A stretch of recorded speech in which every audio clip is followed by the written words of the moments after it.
আপনি কি একসাথে অনেক জল খান? 2 গ্লাস 3 গ্লাস খাবেন না, কারণ যখন আপনি একসাথে অনেক লিকুইড নিচ্ছেন ইনস্ট্যান্ট আপনার ব্লাডের প্রেশার বেড়ে যাচ্ছে, কারণ আপনার পুরো লিকুইডটাই কিন্তু আপনাকে কিডনি প্রসেস করে, বাইরে বের করে দেয়।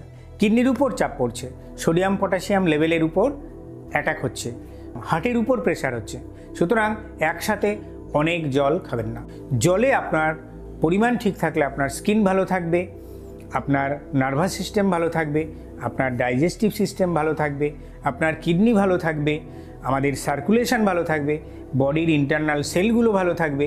সব কিছু নির্ভর করছে আপনি জল কিভাবে খাচ্ছেন। নমস্কার, আমি কমল সরকার। মত বিনিময় যোগা চ্যানেলে আপনাদের সকলকে জানাই আন্তরিক স্বাগত। আপনারা যেভাবে আমার চ্যানেলের পাশে আছেন, যেভাবে সহযোগিতা করছেন, প্রত্যেকটা ভিডিও দেখছেন, তার জন্য আমি আন্তরিকভাবে কৃতজ্ঞ। আপনারা আজকের ভিডিওটাও শেষ পর্যন্ত দেখবেন। ভালো লাগলে লাইক করবেন, বেশি বেশি করে শেয়ার করবেন, সাবস্ক্রাইব বাটনটা ক্লিক করতে ভুলবেন না, কারণ আমি প্রত্যেকটা ভিডিওতে বলি আপনাদের কাছ থেকে ওটাই আমার পারিশ্রমিক। আজকের বিষয়ে আমি যেটা নিয়ে এসেছি সেটা হচ্ছে জল কিভাবে খাবেন। আপনার পিপাসা না পেলেও কি আপনি জল খান? সেটা করবেন না। পিপাসা পেলে জল খাবেন, পিপাসা না পেলে জল খাবেন না। পিপাসা পেলেও জল খেলেন না, তখন ক্ষতি করবে। আবার অতিরিক্ত জল খেলেন, সেটাও ক্ষতি করবে। জল যখন খাচ্ছেন তখন কিভাবে খাচ্ছেন? ঢকঢক করে আপনি বোতল নিয়ে জল খেয়ে নিলেন, অথবা আপনি গ্লাসে নিয়ে একদম একসাথে জলটা খেয়ে নিলেন। না, জল খেতে হবে চুমুক দিয়ে। কেন? তার কারণ আমাদের মুখে যে স্যালাইভা আছে, আমরা যখন খাবার খাই তখন সেই স্যালাইভাগুলো খাদ্যকে প্রাইমারিভাবে আমাদের হজমের জন্য তৈরি করে দেয়। জলটাও কিন্তু এমন একটা গুরুত্বপূর্ণ ব্যাপার। আপনি যখন চুমুর দিয়ে জল খাচ্ছেন, ধীরে ধীরে খাচ্ছেন, এক ঢোক করে খাচ্ছেন, তখন জলগুলোর সাথে সেই স্যালাইভার মিশ্রণ হচ্ছে। যদি মিশ্রণ না হয় তাহলে কিন্তু আপনার সেই জল পান শরীরের পক্ষে উপযুক্ত হবে না। আপনি কি যেখানে সেখানে যখন তখন দাঁড়িয়ে জল খাচ্ছেন? খাবেন না। আপনাকে কোনো একটা জায়গায় বসতে হবে। কেন? আপনি যখন ডাইরেক্ট জলটা খাচ্ছেন তখন দাঁড়িয়ে আছেন, সোজা জলটা চলে যাচ্ছে নিচে ইন্টেস্টাইনে। আপনি যখন বসে জল খাবেন, ইন্টেস্টাইনে জলটাকে ঠিকঠাক করে অ্যাবজর্ব করে ডাইজেস্টিভ সিস্টেমটাকে অ্যাক্টিভেট করবে।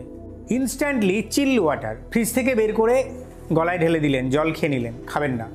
তার কারণ হচ্ছে জল খাওয়ার পরে যখন আপনি খুব ঠান্ডা জল খাচ্ছেন, আপনি তো প্রথমেই আমাদের ডাইজেস্টিভ সিস্টেমকে ডিস্টার্ব করে দিচ্ছেন। কারণ ওই জলটাকে প্রথমে স্টমাককে কি করতে হয়? একটা নর্মাল টেম্পারেচারে আনতে হয়, তারপর সেটা আমাদের শরীরে কাজে লাগে। সুতরাং আপনি যখন জল খাবেন, ফ্রিজ থেকে বের করলেও বাইরে থেকে জল মিশিয়ে রুম টেম্পারেচারে এনে তারপরেই জলটা খাবেন, তবে দেখবেন আপনার শরীর ভালো থাকবে। না হলে ঠান্ডা জল খেলে আপনার ক্ষতি হবেই। জল কখন খাবেন? আপনি খেতে বসবেন, তার অন্ততপক্ষে 30 থেকে 40 মিনিট আগে আপনি জল খেয়ে নেবেন। তার কারণ হচ্ছে আমাদের পেটে যে হাইড্রোক্লোরিক অ্যাসিড আছে এবং আমাদের যে ডাইজেস্টিভ জুসগুলো আছে, ঠিক খাবার আগে আপনি জল খেলেন, তাহলে সেই ডাইজেস্টিভ জুসের অ্যাক্টিভিটিটা কমে যায়, ডাইলিউট হয়ে যায়। আপনি যখনই তারপরে খাবার খেলেন, সে ঠিকঠাক করে হজম করতে পারে না।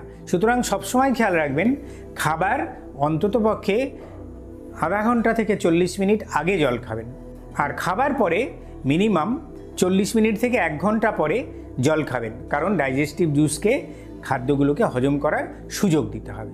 আপনি প্রাণায়াম করতে বসছেন, আসন করতে বসছেন, তার ঠিক আগে জল খাবেন না। আপনাকে যদি জল খেতে হয়, ঠিক সেই রকমই বেশ কিছুক্ষণ আগে জল খেয়ে নেবেন, এবং আপনার প্রাণায়াম করার পরেই সাথে সাথে আপনি জল খাবেন না। আপনি অন্ততপক্ষে আধা ঘন্টা বাদে জল খেতে পারেন। যোগ প্রাণায়াম করার পরে আমাদের শরীরের যে টেম্পারেচার, ব্লাডের সার্কুলেশন বৃদ্ধি হয়। আপনি যদি ঠিক সাথে সাথে জল খান, তাহলে পুরো ইন্টারনাল সিস্টেমটাকে আঘাত করে। আপনার জল এমন একটা গুরুত্বপূর্ণ বিষয়, জলবাহিত নানান রকম রোগ আছে। আপনি যখন জল খাবেন খেয়াল রাখবেন জলটা যেন পরিশ্রুত হয়। যেখানে সেখানে যেমন তেমনভাবে জল খাবেন না, তাহলে কিন্তু আপনার শরীর খারাপ হতে বাধ্য। তাহলে আজকে এই ভিডিওটা এখানে শেষ করছি। মতামত জানাতে ভুলবেন না।